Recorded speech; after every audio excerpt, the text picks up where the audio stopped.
First ಎಲ್ಲ ಏನ್ problem ಇತ್ತು ನಿಮಗೆ? ನನ್ನ ಕಾಲು ನೋವು ಬಾಳ ನೋವು ಇತ್ತು. ನಾನು ನಡಿಲಿಕ್ಕೆ ಆಗ್ತಿದ್ದಿಲ್ಲ. ಒಂದ್ಸಲ ಬಂದೆ ಸ್ವಲ್ಪ ಕಂಟ್ರೋಲ್ ಆಯ್ತು. 2 ಸಲ ಬಂದೆ ಫುಲ್ ಕಂಟ್ರೋಲ್ ಆಗಿದೆ. ನಾ ಆಲ್ರೆಡಿ ಬೆಂಗಳೂರಿಗೆ ದುಡಿಯಾಕ ಹೊಂಟಿದ್ದೆ. ದುಡಿಯಕ್ ಸ್ಟಾರ್ಟ್ ಮಾಡಿದ್ರ? ಬಂದಾಗ ಎಷ್ಟು ಪರ್ಸೆಂಟೇಜ್ ನೋವಿತ್ತು, ಈಗ ಎಷ್ಟು ಪರ್ಸೆಂಟೇಜ್ ಕಮ್ಮಿ ಆಗಿದೆ? ಈಗ ನಮ್ಗೆ ಇಲ್ಲ ಮೇಡಮ್, ಸ್ವಲ್ಪ ಇದೆ. ಇಲ್ಲ ನಮ್ಗೇನು ಅದಂತೂ ತೊಂದರೆ ಏನಿಲ್ಲ. ಬಂದಾಗ ನೀವು ನಡ್ಕೊಂಡ್ ಬಂದಿದ್ರ ಆಟೋದಾಗ ಹಿಡ್ಕೊಂಬಂದು ಇಲ್ಲೇ ಮಲಗಿಸಿರಲ್ಲ ನಿಮ್ಮ ದವಾಖಾನೆಯಲ್ಲಿ? ಹಿಡ್ಕೊಂಬಂದ್ ಮಲಗಿಸಿದ್ರು. ಹೌದೌದು. ಇವತ್ತು ನೀವೇ ನಡ್ಕೊಂಡ್ ಬಂದಿರ? ಇಲ್ಲ, ನಾ ಗಾಡಿಯಲ್ಲಿ ಆರಾಮಾಗಿ ಓಡಿಸಿದ್ದೇನೆ. ಗಾಡಿ ಪಲ್ಸರ್ ಗಾಡಿ ಓಡಿಸ್ಕೊಂತ ಬಂದೆ. ಸರಿ, ಏನ್ ಹೆಸರು, ಯಾವ ಊರು, ಎಲ್ಲಿಂದ ಬಂದಿರಿ? ನಮ್ದು ಹನುಮೇಶ್ ಕಳವಾರ ಅಂತೇಳಿ.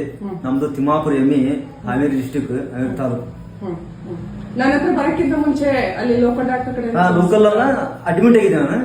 ಅಲ್ಲಿ ಏನ್ ಟ್ರೀಟ್ಮೆಂಟ್ ಆಗಲಿಲ್ಲ. ಇಂಗ್ಲಿಷ್ ಮೆಡಿಸಿನ್ ಅಡ್ಮಿಟ್ ಆಗಿದ್ದೆ ನಾನು. ಅಲ್ಲಿ ಏನ್ ಟ್ರೀಟ್ಮೆಂಟ್ ನಮ್ಗೆ ಆಗಲಿಲ್ಲ.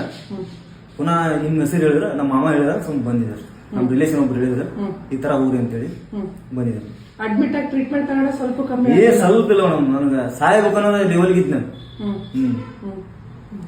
ಸರಿ, ಇಲ್ಲಿ ಬಂದ್ಮೇಲೆ ಎಲ್ಲ ಆಯುರ್ವೇದಿಕ್ ಮೆಡಿಸಿನ್ ಕೊಟ್ಟಿವಿ ನಾವು. ಹೌದು. ಎಷ್ಟು ತಿಂಗಳು ಬಂದು ಹೋದ್ರಿ? ನಾನು ಸಡನ್ 3 ಮಂತ್ಸ್ ಅಷ್ಟೇ.